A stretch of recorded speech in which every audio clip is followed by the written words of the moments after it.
Welcome back to सुबह सवेरे पाकिस्तान। अब कुछ बात करेंगे पोलियो मुहिम की। अपने बच्चों को माजूरी से बचाना है, पोलियो को हराना है और इस अज़्म के साथ ही मुल्क भर के 68 अजला में इंसदादे पोलियो मुहिम जो है उसका आगाज़ हो गया। अच्छा, मुहिम के दौरान 5 साल से कम उम्र के 2,30,00,000 बच्चों को पोलियो से बचाव के कतरे पिलाने का हदफ मुकर्रर किया गया और 1,79,000 पोलियो वर्कर्स कोरोना वायरस से बचाव की हिफाजती तदाबीर के साथ घर घर जाकर बच्चों को पोलियो से बचाव के कतरे पिलाएंगे। तो आप लोगों ने क्या करना है, उन लोगों के साथ आपने कोऑपरेट करना है। वो बड़ी मुश्किल हालात में आ रहे होते हैं आपके पास, बड़ी मेहनत कर रहे होते हैं, तो उनको आपको तो चाहिए कि आप उनको सर आंखों पे बिठाएं और आगे से हम देखते हैं कि कुछ वाकयात अच्छे नहीं आ रहे होते, लेकिन ऐसा हमें नहीं करना चाहिए। बिल्कुल ऐसे जिस तरह से देखा जाए कुछ दूर दराज इलाकों में बड़ी हर्डल्स होती हैं वहाँ पर पहुँचने के लिए भी, तो वहाँ पर जगह अगर रिस्पॉन्स अच्छा ना मिले, आप कोऑपरेट ना करें तो बड़ा उनके साथ भी ज्यादती होगी और आप अपने बच्चों के साथ खुद के साथ बड़ी ज्यादती कर रहे होंगे। खैर, बलूचिस्तान की अगर 16 अजला की बात की जाए तो वहाँ पर इंसदादे पोलियो मुहिम का आगाज़ हो गया है, जिसमें से 5 रोज़ में कहा जा रहा है कि 16 लाख से ज़्यादा बच्चों को पोलियो के कतरे पिलाए जाएंगे और इंसदादे पोलियो मुहिम जो है वो कोयटा, पशीन, कला अब्दुल्ला, जाफराबाद और नसीराबाद में चलाई जाएगी। अच्छा, लोरलई, खुशदार और बारखान और डेरा बुगटी, कला सैफुल्ला की बात की जाए तो वहाँ पर भी पोलियो मुहिम चलाई जाएगी और मुहिम के दौरान तमाम अमले को फुल प्रूफ सिक्योरिटी भी दी जा रही है, जिस पर बलूचिस्तान लेवीज़, पुलिस और FC के जवान तैनात होंगे। अच्छा, ये अब देखें कि हमें अब तो तस्लीम कर लेना चाहिए कि हमारे बच्चों के लिए ये कतरे बहुत ज़्यादा ज़रूरी हैं। अगर बतौर पेरेंट्स हम बात करें तो हम भी इस बात का ख्याल रखते हैं कि बच्चों को पोलियो जो कतरे हैं वो पिलाने हैं और वक्त से लाजमी पिलाने हैं। ये नहीं करना कि हमने नहीं पिलाने हैं या फिर नहीं अभी वक्त नहीं है या फिर नहीं कल पिला लेंगे। नहीं, ऐसा नहीं है। ये आपकी प्रायोरिटी होनी चाहिए कि आप खुद जो है, बल्कि वो तो अब पोलियो वर्कर्स आपके घर घर आते हैं, वो आपको तो खुद जाना चाहिए बच्चों को पोलियो के कतरे पिलाने के लिए। सेंटर्स भी बनाया था, क्योंकि अगर कोई अभी इस तरह होता है ना कि पोलियो वर्कर घर गया, कोई घर में नहीं है, तो उन लोगों के लिए फैसिलिटी ये भी कि वो सेंटर्स में जाके पिलाएं, इतना ज़्यादा ये ज़रूरी है। अच्छा, और इस माजूरी का इलाज नहीं है। बिल्कुल, आप लोग अगर खुदा न खास्ता कोई बच्चा पोलियो का शिकार हो जाता है तो फिर इलाज नहीं हो सकता, सिर्फ पछतावा रह जाता है। तो पछतावा ना रह जाए इसलिए बच्चों को पोलियो के कतरे पिलाएं। हमने कुछ मतलब के बात करें, वालिदा का बड़ा करीबी ताल्लुक होता है बच्चे से और ये सारी चीज़ें शायद वालिदा ज़्यादा करीब से देख रही होती हैं और ज़्यादा फेस कर रही होती हैं और फिर ज़्यादा उनका जो है, ये मेरा ख्याल है कि मर्द हज़रात की जानिब से भी कहा जाता है कि माएँ जो हैं ये इन चीज़ों का ख्याल उन्होंने रखना है। तो माएँ क्या सोचती हैं, हम आपको वो सुना।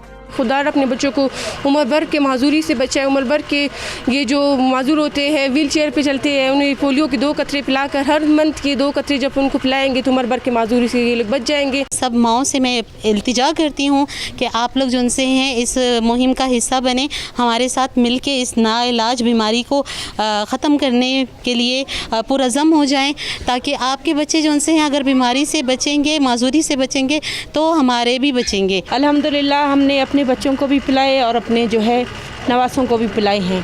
तो मैं सबसे यही रिक्वेस्ट करूंगी, खुदारा अपने बच्चों को पिलाएं।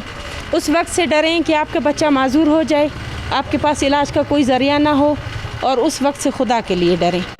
ये आपने माओं की गुफ्तगू सुनी है और ये बड़ी अहम चीज़ है कि हम सबको ये बात अंडरस्टैंड करनी है और अगर हमें ये बात समझ आ गई है तो दूसरों को भी समझानी है। उन्होंने यही कहा ना, लास्ट पे जो मदर थी उन्होंने कहा कि अपने बच्चों को माजूरी से बचाएं, उस वक्त से डरें कि वो इस जो है नहज तक पहुँचे। तो इन चीज़ों से वाकई में और सिर्फ पछतावा रह जाता है कि हमने एक कोताही कर दी थी। और मैं अक्सर ये बात करता हूँ जब भी पोलियो के हवाले से इकरा बात होती है ना, वो ये कि हम क्या होते हैं कि माएँ, क्योंकि बच्चे छोटे होते हैं, कभी अपने ससुराल होती हैं यानी कि और वहाँ पर पोलियो मुहिम अभी शुरू नहीं हुई होती, वो उनके मैके में शुरू हो गई होती है ना, तो वो वहाँ से भी नहीं कर पाती, फिर वो उधर से ट्रैवल करके अपनी अम्मी के घर चली जाती हैं, तो वहाँ पहले पोलियो मुहिम हो गई होती है, तो फिर वो बच्चे को पोलियो के कतरे नहीं पिलाए जा सकते। लेकिन आप लोगों ने खुद मैनेज करना है और ऐसे में सेंटर्स भी हैं, उन सेंटर्स वैसे वो 2-3 दफ़ा टीम से वापस आ रही होती है। हम बात करेंगे इस सारे पोलियो मुहिम से। Technical support head polio emergency operation centre doctor Abdul समी खान साहब हमारे साथ मौजूद है। बानी कोयटा ऑनलाइन वॉलंटियर ज़िया खान साहब भी हमारे साथ मौजूद है। डॉक्टर साहब अस्सलाम वालेकुम, गुड मॉर्निंग। डॉक्टर साहब, पोलियो के कतरों के हवाले से हम बात करें, हमें अब क्या मज़ीद समझने की ज़रूरत है कि ये माजूरी जो है ये पूरी ज़िंदगी बच्चे को फेस करनी पड़ सकती है, और इस मुहिम के हवाले से हमें थोड़ा सा बताइएगा कि पेरेंट्स की अब जिम्मेदारी क्या है। वालेकुम सलाम, बहुत बहुत शुक्रिया कि आपने मौका दिया पोलियो पे बात करने का। जैसे आपने ज़िक्र कर दिया कि ये कैंपेन बलूचिस्तान के 16 अज़ला में स्टार्ट हुई है। तो इसमें हम तकरीबन 16 लाख के करीब 5 साल तक के बच्चों को टारगेट किया गया है। और आज से ये आज दूसरा दिन है। कल कैंपेन, हमारी पहले दिन की कैंपेन अल्हम्दुलिल्लाह बहुत अच्छी तरीके से हुई है। यहाँ पे आपने जैसे बात की कि पोलियो जो है उससे उम्र भर की माजूरी होती है और फिर इसकी कोई ट्रीटमेंट या अब तक नहीं कोई ट्रीटमेंट इसकी नहीं है। तो वालिदैन से हम हमेशा ये रिक्वेस्ट करते हैं कि जब ये टीमें आपके घर पे आती हैं तो आप अपने बच्चों को पोलियो के 2 कतरे ज़रूर पिलाएं। फिर आप देख रहे हैं कि आजकल कोविड-19 जो पैंडेमिक है इसके भी हालात कुछ सही नहीं जा रहे हैं, तो इसके बावजूद हमारी टीमें सारी SOPs को फॉलो करते हुए कोविड पे ट्रेन होके आपके घरों तक आ रही है। और यहाँ पे एक गुजारिश वालिदैन से मैं करना चाहता हूँ कि बहुत से ऐसे बच्चे होते हैं जो उस टाइम घर पे नहीं होते या स्कूल में या कहीं और होते हैं, तो हमारी टीमों का टारगेट ये है कि उन बच्चों को लाजमी हमने कवर करना होता है। तो वो ताउन किया करें, उनकी जो वापसी का हमें बता दिया करें कि बच्चे कब अवेलेबल होंगे और कोशिश करें कि जो बच्चे घर में मौजूद हैं, आपके अपने बच्चे हैं, कोई और 5 साल से कम उम्र के बच्चे हैं, बहुत से ऐसे बच्चे मिस हो जाते हैं कि वो घरों में हमारे कोई सर्वेंट क्वार्टर है या कोई और ऐसे बच्चे वहीं पे रहते हैं तो वो मिस हो जाते हैं। तो कोशिश ये है कि आपके सारे जो बच्चे 5 साल तक हैं वो टीमों से कवर करवा लिए करें। जी ठीक है। अच्छा डॉक्टर साहब, जिस तरह से आपने कहा, जिस हम लोगों ने भी यही कहा था कि जो कॉपरेट करने की बहुत ज़्यादा ज़रूरत है यहाँ पर, अवाम को भी, ख़वातीन को भी, घरों में जो लोग मौजूद हैं उनको भी। खैर ज़िया साहब आपकी जानिब आएंगे, आप बताइएगा आपकी ऑर्गेनाइजेशन जो है वो बहुत ज़्यादा इस चीज़ के लिए काम कर रही है, तो अब जो मुहिम चल रही है इसमें आप लोगों की कैंपेन किस तरह से कर रही है ऑर्गेनाइजेशन जो है? जी थैंक यू सो मच। पहले मैं बताता चलूँ, मैं खुद पोलियो इफेक्टेड हूँ, तो मुझे ज़्यादा पता है कि पोलियो के साथ जो ज़िंदगी है वो काफ़ी मुश्किल होती है, और स्पेशली जब आप साइड एरियाज़ में, यानी बलूचिस्तान तो बहुत फैला हुआ है, उन एरियाज़ में एक बच्चा पोलियो होता है तो उसको जीने के लिए जो बेसिक रिक्वायरमेंट्स है वही नहीं मिलती है। हमारे ऑर्गेनाइजेशन ने शुरू दिन से ही पोलियो मुहिम को सपोर्ट किया है। हमने मुख्तलिफ जगहों पे मैं खुद जाता हूँ इनके साथ कैंपेन में, और जहाँ पे रिफ्यूज़ल आते हैं तो मेरी कोशिश होती है कि उनको इनके टीम से अट के भी इनको मोटिवेट किया जा सके, क्योंकि हमारे यहाँ कुछ एरियाज़ में अभी भी यही प्रोपेगेंडे हैं कि पोलियो के कतरों से शायद इंसान के सेहत को कोई नुकसान होता है। मेरे अपने बच्चे हैं, मैं तम अपने सारे बच्चों को पिलाता हूँ, और ख़ानदान में जितने लोग हैं, ख़ानदान में भी पहले थे कुछ रिफ्यूज़ल थे कि नहीं ये तो ऐसा नहीं हो, इससे वही हम कहते हैं कि ये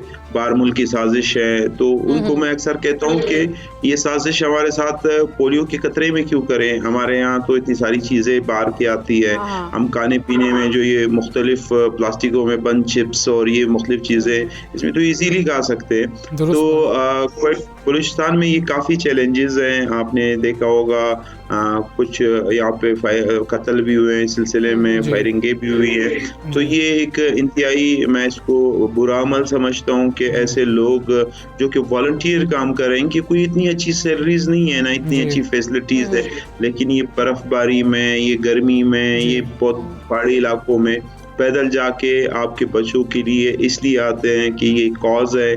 और इस कॉज में बदकिस्मती से दुनिया में जो कुछ चंद 2-3 कंट्रीज रह चुके हैं उसमें पाकिस्तान एक मौजूद है जहाँ पे आज भी पोलियो मौजूद है। इसका थोड़ा सा इंफ्रास्ट्रक्चर का भी असरात है, जो हमारे एरियाज़ की जो सेवरेज सिस्टम्स है, जो चीज़ें हैं वो इतनी अच्छी नहीं है, तो इस वजह से भी ये पोलियो ज़ीरो करने में हमें मिल के एफर्ट्स करने होंगे। बिल्कुल ठीक है। डॉक्टर साहब आप ये बताइएगा कि हम आमतौर पर ये समझते हैं कि हमने पिछली मुहिम में बच्चे को 2 कतरे पिला तो दिए थे, तो इस मुहिम में पिलाने की क्या ज़रूरत है, ये ज़रा कॉन्सेप्ट क्लियर कर दीजिएगा कि क्या 5 साल तक जब जब मुहिम होगी या जब जब ज़रूरत होगी तब तब आपको पोलियो के कतरे क्या पिलाने होंगे?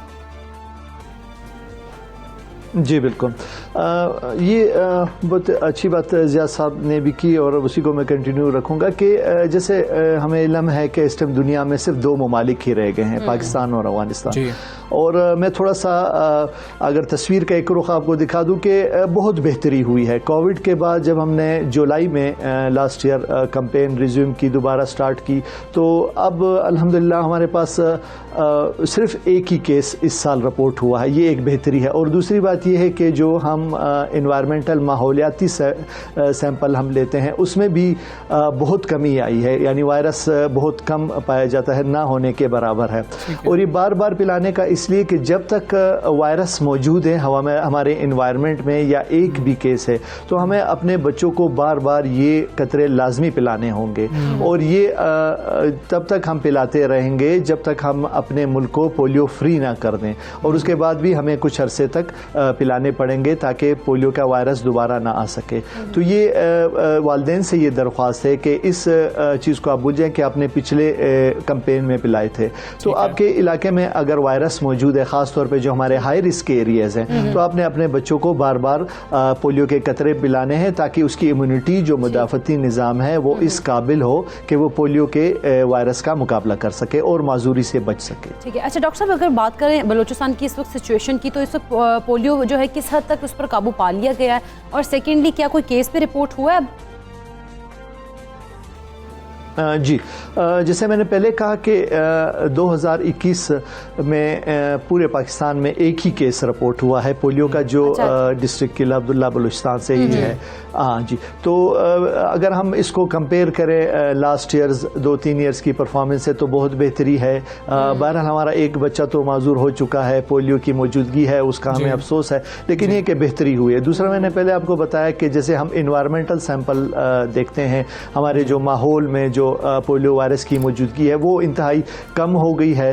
तो इस कैंपेन की अहमियत और आगे आने वाली 2-3 कैंपेन की अहमियत इसलिए भी ज़्यादा होगी कि ये हाई ट्रांसमिशन सीज़न होता है और इसमें पोलियो के मुंतकिल होने के ज़्यादा चांसेस होते हैं। तो हम ये रिक्वेस्ट करते हैं कि अगर 1-2-3 और अच्छी कैंपेन्स हम कर लें, हमारे इन्वायरमेंट में ऑलरेडी पोलियो की जो सैंपल हैं वो मौजूदगी बहुत कम हो गई है, केस एक है, तो ये वो मौका है, बहुत अरसे बाद ऐसे मौका आया है कि हम बिल्कुल करीब आ चुके हैं। और लोगों के ताउन से इंशाल्लाह उम्मीद मुझे ये है कि हमारे वर्कर्स जिस किस्म की मेहनत कर रहे हैं, तो बहुत हम कामयाबी के करीब पहुंच चुके हैं। बिल्कुल ठीक है। ज़िया साहब, आपसे ये जानना चाहेंगे कि आप बड़े बहादुर इंसान हैं और बदकिस्मती से आप इस पोलियो का शिकार हुए हैं। हम सिर्फ पेरेंट्स की अंडरस्टैंडिंग के लिए, क्योंकि हम ये बात बच्चों को तो समझा नहीं सकते, वो तो बहुत मासूम है, वो इस बात को, इसकी संगीनी को समझ भी नहीं सकते। सर, कितनी मुश्किल ज़िंदगी है अगर आप इस माजूरी का शिकार हो जाते हैं, तो हम पेरेंट्स के लिए आपसे ये सुनना चाहते हैं। जी देखें, ज़िंदगी तो बिल्कुल चेंज हो जाती है। मतलब आप एक नॉर्मल लाइफ की रूटीन से आके एक डिसेबिलिटी वाली लाइफ में आते हैं, और फिर बदकिस्मती से जिन एरियाज़ में पोलियो है वहाँ पे कोई फैसिलिटीज़ ही नहीं है, वहाँ पे कोई रिहेबिलिटेशन सेंटर्स नहीं है, इंक्लूसिव स्कूल्स नहीं है, मोबिलिटीज़ के इश्यूज़ हैं, और हमारे माशरे में जो पर्सन में डिसेबिलिटी है या चिल्ड्रन में डिसेबिलिटी है उनको बड़ा इग्नोर किया जाता है, उनको एक साइड कर दिया जाता है जैसे वो अब इंसान ही नहीं रहे हैं। तो वो पेरेंट्स उन बच्चों के, मैं तो कहता हूँ, ये जिंदा लाश बना लेते हैं। वो एक किस्म का कत्ल में मैं शुमार करता हूँ कि आपकी गफलत की वजह से, आपकी इग्नोरेंस की वजह से एक बच्चा जो सही ज़िंदगी जी रहा होता है, जो दौड़ रहा होता है, जो कि स्कूल जा रहा होता है, वो एक बैठ जाता है घर में। फिर वही माँ बाप पूरी ज़िंदगी उस बच्चे को संभालते संभालते खुद भी गमों में डूबे होते हैं, क्योंकि वो बच्चा compete नहीं कर पाता, वो बच्चा उन चीज़ों में नहीं आ सकता है। मेरी गुड लक ये रही कि मैं एक ऐसे फैमिली में था जो मुझे सपोर्ट हर तरह से मिला, लेकिन हर बच्चे को ये सपोर्ट नहीं मिली है। मैं बहुत बच्चों के साथ कनेक्टेड हूँ। मैं चूँकि मुस्लिम बाग से, तो उसी दौर में आज भी मेरे वालिदैन कहते हैं कि काश हमें इसके अहमियत का पता होता, काश ये चीज़ उस टाइम डोर टू डोर होता। बिल्कुल दुरुस्त कह रहे हैं, बाद में सिर्फ काश रह जाता है, बाद में सिर्फ पछतावा रह जाता है। आप बहुत बहादुर आदमी हैं ज़िया खान साहब, बहुत शुक्रिया। बड़े बेहतरीन कॉज के लिए काम कर रहे हैं। डॉक्टर अब्दुल समी खान साहब, बहुत शुक्रिया आपका।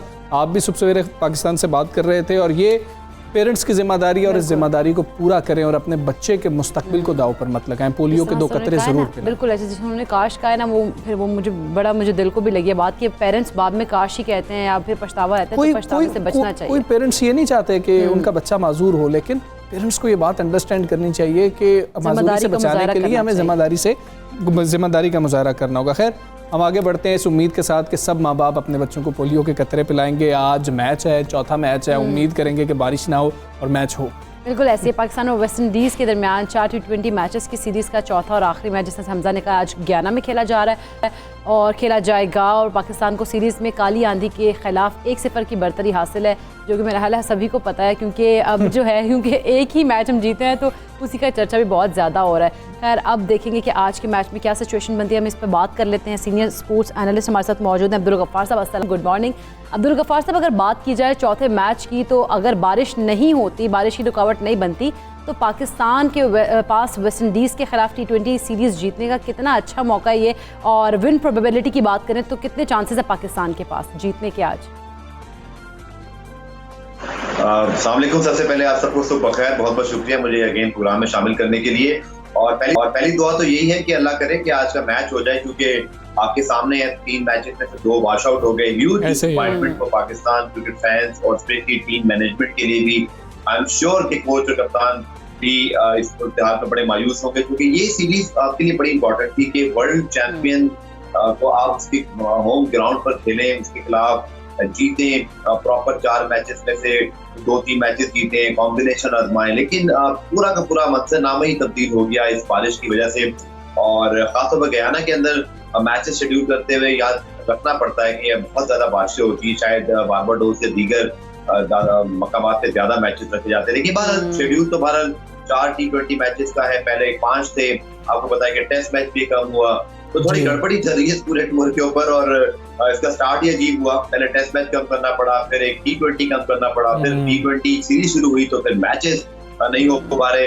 सो लेट्स सी कि आज के मैच में क्या होता है। लेकिन अपॉर्चुनिटी पाकिस्तान के पास अच्छी है। बहरहाल अगर आप सीरीज जीत कर आते हैं, चाहे 1-0 हो 2-0 हो, लेकिन सीरीज की जीत के साथ वापस आना, दैट इज समथिंग जो आपको एक कॉन्फिडेंस देता है, खिलाड़ियों को रिलैक्स करेगा। दो के अभी हमारे प्रॉब्लम बहुत जो है वो दिखाई दे रहे हैं, बट कॉम्बिनेशन के अंदर तब्दीली करने की कोशिश जरूर की गई है। हमारी सुन ली गई है चने जी शर्जील या फखर में से किसी एक के ऊपर ट्राई करें, और हमने देखा कि शर्जील इस सीरीज करे। लेट्स सी कि आज के मैच में अच्छा ठीक है गफ्फार भी, लेकिन मसला ये है कि कॉम्बिनेशन की बात की जाए तो सारा तो बोझ बैटिंग का वो बाबर आजम और मोहम्मद रिजवान के कंधों पर ही हम देख रहे हैं। हमारा मिडिल ऑर्डर काम फिर नहीं कर रहा है। अब हफीज़ की बात करें, पिछले साल बेहतरीन उन्होंने परफॉर्मेंस दिखाई थी बैटिंग में, परफॉर्म बैटिंग में नहीं कर पा रहे, बॉलिंग में परफॉर्म कर रहे हैं। इस सवाल का जवाब वाकई बहुत मुश्किल है, क्योंकि अगर आप रिजवान और बाबर की पिछले 1 साल की कारकर्दगी देखें, मुझे तो अब ये लग रहा है, बल्कि स्टैट्स बता रहे हैं कि रिजवान तो बाबर से भी बेहतर परफॉर्म कर रहे हैं, स्पेशली T20 के अंदर। तो ये बहुत अच्छा साइन है। हम हमेशा बात करते हैं कि एक चैंपियन प्लेयर अगर आपके पास हो तो सारी जिम्मेदारी उस पर नहीं आनी चाहिए, लेकिन यहाँ पे चले शुक्र है कि एक नहीं है 2 है, और एक से भला जो है कहते हैं भला दूसरा बोली बात है। बट ये जरूर है कि पाकिस्तान टीम को वाकई बाबर और रिजवान की इस ओवर रिलायंस से छुटकारा हासिल करना होगा। उनके ऊपर भी प्रेशर आ जाता है, तो थोड़ा सा हमें जो है वो एक लग्जरी देनी होगी, कंफर्ट देना होगी कि वो हर मैच में रन नहीं कर सकते। दुनिया का कोई बड़ा प्लेयर हो, लेकिन वो हर मैच में रन नहीं करेगा। तो शर्जील को ओपन लाने का जो फैसला है, इस लिहाज से मुझे पसंद आया कि ठीक है शर्जील के ऊपर क्वेश्चन मार्क है, फिटनेस, परफॉर्मेंस, व्हाटएवर जो भी है, बट आपको यही करना पड़ेगा, क्योंकि पाकिस्तान की मिडल ऑर्डर के अंदर कोई हमें ऐसा बैट्समैन दिखाई नहीं दे रहा जो कंसिस्टेंटली परफॉर्म करें। मोहम्मद हफीज एक सीनियर खिलाड़ी हैं, वर्ल्ड क्लास परफॉर्मर रहे हैं, अच्छा कर सकते हैं, बट अभी तक किया नहीं है। तो ये एक बहुत बड़ा मिसिंग पार्ट है पाकिस्तान की बैटिंग से। मेरे ख्याल में ठीक है ये प्लानिंग कि आप जो है वो रिजवान को ओपन कराएं शर्जील के साथ, बाबर नंबर 3 आ रहे हैं, हफीज नंबर 4, उसके बाद फिर पता नहीं आदम खान को आज मौका मिलेगा नहीं मिलेगा, क्योंकि पिछले मैच में आपको पता है दोनों मैच में अवेलेबल नहीं थे, लेकिन ठीक है। अब शोएब मकसूद मौजूद है, आदम खान मौजूद है। मेरे ख्याल में खिलाड़ियों से बात होनी चाहिए कि देखिए हमने आपको सिलेक्ट किया है आपकी परफॉर्मेंस की वजह से, स्पेशली शोएब मकसूद इतना ज्यादा परफॉर्म करके आए हैं, लेकिन अगेन वही प्रॉब्लम जो उनका माजी में रहा है कि इंटरनेशनल क्रिकेट ट्रांसलेट नहीं कर पाते। तो थोड़ा सा उनके साथ बैठ के बात करनी चाहिए कि देखिए आपको मौके मिल रहे हैं, बट इसका आप फायदा उठाइए। क्योंकि शोएब मकसूद हो या अगर मैं बात करूँ ये बिल्कुल आसिफ अली, मुश्तिक शाह, इफ्तिखार अहमद वाला मामला ना हो जाए कि वहां भी हम 4 खिलाड़ियों को ऑलरेडी डिस्कार्ड कर चुके हैं कि उनसे परफॉर्मेंस नहीं हो रही थी। अब मुतहम्मिल नहीं हो सकते, हमें कोई चाहिए एक ऐसा प्लेयर जो मिडल ऑर्डर के अंदर जो है अच्छा परफॉर्म करे। एक एडिशन आप अभी आप कर सकते हैं, इमाद वसीम का भी नीचे, क्योंकि अब आपको जो सूरत बनानी है वो इस लिहाज से बनानी है कि वर्ल्ड कप आपका हो रहा है यूएई के अंदर जी, इसके बाद आपको खेलना है न्यूजीलैंड से 3 या 5 T20 मैचेस होंगे, फिर आपको 2 खेलने इंग्लैंड से मैचेस, दैट्स इट। आपके पास और ज्यादा मैचेस ही नहीं है, लेकिन वो भी पाकिस्तान में है, फिर वर्ल्ड कप यूएई के अंदर है। तो मुझे लगता है कि पाकिस्तान को थोड़ा सा इस बारे में सोचना चाहिए कि इमाद वसीम स्पेशली एक ऐसे बैट्समैन है जो सिर्फ पावर हिटर नहीं है, वो मैच को सोच समझ के भी खेलना जानते हैं, थोड़ा सा वो विकेट पर रुकते हैं। बट ये जो नंबर 4-5 का स्लॉट है जहाँ हफीज आ रहे हैं, या अगर हम बात करते हैं आदम की या सुहेल की, ये है असल पाकिस्तान टीम का प्रॉब्लम। अल्लाह करे कि हफीज फॉर्म में आ जाए, क्योंकि उनकी बॉलिंग अच्छी चल रही है, उन्होंने जिसका मैच भी जितवाया पाकिस्तान को, मैन ऑफ द मैच थे। अगर उनकी बैटिंग फॉर्म में आ जाए तो फिर तो बहुत अच्छी बात है, वरना लेकिन अब तक जो उनके बगैर पाकिस्तान की बैटिंग बहुत खाली दिखाई दे रही, लगता है कि जैसे बिल्कुल ऐसे। अच्छा अब्दुल गफ्फार साहब, वेस्ट इंडीज़ के खिलाफ पाकिस्तान का मौसर तरीन हथियार जो वो स्पिन अटैक है। अगर हम पिछले मैच की बात करें, मोहम्मद हफीज़ ने दूसरे T20 में किफ़ायती बॉलिंग का जो है रिकॉर्ड भी बराबर कर दिया, तो क्या आप देख रहे हैं आखिरी मैच में पाकिस्तानी स्पिनर्स का किरदार फैसला कुन हो सकता है? बहुत अच्छा सवाल है, और वेस्ट इंडीज के खिलाफ पाकिस्तान अच्छी प्लानिंग की वजह से ही जो है ना अब तक ऊपर रहा है। आप देखिए ना कि पाकिस्तान ने इनके खिलाफ अब ये 3 मैचेस हो गए, बड़ी कैलकुलेशन मुझे भी याद है, लेकिन 18 से 12 मैचेस हो गए पाकिस्तान ने इनके खिलाफ 12 मैचेस जीते हुए, 3 ही हम हारे हैं, बाकी 9 रिजल्ट हैं। इसी तरह हम 7 मैचेस पहले जीते हुए थे, 7 मैचेस पहले खेले हुए थे, 5 जीते हुए थे, तब छठा हो गया तो टोटल 10 में से 6 जीते, 2 हारे और बाकी 9 रिजल्ट है। इवन इन वेस्ट इंडीज अब बहुत अच्छा रिकॉर्ड है उनके खिलाफ। और एक प्रॉब्लम है इस वेस्ट इंडीज बैटिंग लाइन का कि है तो ये फ्लैम्बॉयंट है, बड़ी तगड़ी क्रिकेट खेलते हैं, बड़ी मारधाड़ वाली, लेकिन स्पिनर्स के खिलाफ काफी जो है वो परेशान हो जाती है। पाकिस्तान ने हमेशा इनको अच्छा रीड आउट किया है। इमाद वसीम, मुझे हैरानगी है कि वो पाकिस्तान की 11 में क्यों शामिल नहीं है, हालांकि उनको होना चाहिए। लेकिन मेरे ख्याल में मोहम्मद वसीम जूनियर की जगह उन्हें आजमा सकते हैं दोबारा आखिरी मैच में। पाकिस्तान का स्पिन अटैक बहुत सेंसिबल है। हफीज, इमाद वसीम ये बहुत एक्यूरेट बॉलिंग करते हैं, प्रेशर बिल्ड करते हैं। हफीज ने देखिए 4 ओवर में से 6 रन देके 1 विकेट ली, लेकिन उन्होंने पूरा प्रेशर डाल दिया था जिससे पाकिस्तान मैच जीता, दूसरे बॉलर्स को भी इसका फायदा हुआ। शादाब उस्मान कादिर आपके पास लेग स्पिनर है, इनके खिलाफ वेस्ट इंडीज अटैक करेगा तो इनको मार भी पड़ सकती है, क्योंकि वो उनकी स्टाइल ऑफ बैटिंग के लिए लेग स्पिनर मुझे लगता है कभी कभी उनको सूट करते हैं, क्योंकि वो सारे के सारे जो है ना वो पावर हिटर हैं और फ्लाइट होती हुई गेंद को वो अच्छा बिल्कुल ठीक है। अच्छा T20 की अगर हम बात करें तो विक्ट्री स्टैंड तक तो हमने पहुंचना है, हमारी उम्मीदें हैं, उसके आप चांसेस कितने देख रहे हैं और टीम कॉम्बिनेशन क्या होना चाहिए? मलिक की बार बार बात हो रही है, अब वहाब रियाज का भी जिक्र हो रहा है, मोहम्मद आमिर की भी बात हो रही है कि वापसी होनी चाहिए। देखिए पाकिस्तान की टीम किसी भी वर्ल्ड कप में जो जाती है ICC के, तो कोई भी ने रूल डाउन नहीं करता। इसी वजह से हम बहुत तनकीद तो करते हैं अपनी टीम पर, लेकिन फख्र भी करना चाहिए कि ये एक ऐसा खेल बचा है, अब सिर्फ एक ऐसा खेल जिसमें पाकिस्तान वर्ल्ड चैंपियन बनने का, वर्ल्ड T20 चैंपियन बनने का न सिर्फ अहलियत रखता है, बल्कि माजी में भी हमने देखा कि 2009 में भी वर्ल्ड T20 चैंपियन बने, 2017 का चैंपियंस ट्रॉफी जीता, 92 का वर्ल्ड कप जीते हैं। तो 3 मेजर ट्रॉफी हमारे पास हैं।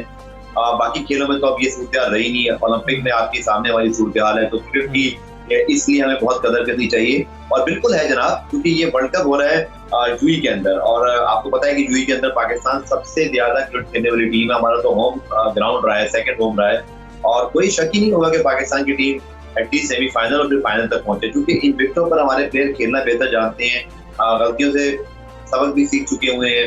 PSL भी अभी हुआ, वहाँ भी लड़कों का अंदाजा है, लेकिन असल बात यह है कि आपकी बेसिक चीजें कवर होना बहुत जरूरी है। फार भी बहुत शुक्रिया आपका। सबसे पहले पाकिस्तान से आप बात कर रहे थे, हम यही उम्मीद करते हैं कि पाकिस्तानी टीम जो है वो आज का मैच जीत जाएगी, और मैच जीते या ना जीते लेकिन बारिश ना हो, मैच मुकम्मल हो। ठीक है जी, हमें इजाजत दीजिए, अपना बहुत ख्याल रखिए, इंशाल्लाह फिर मुलाकात होगी। अल्लाह हाफ़िज़।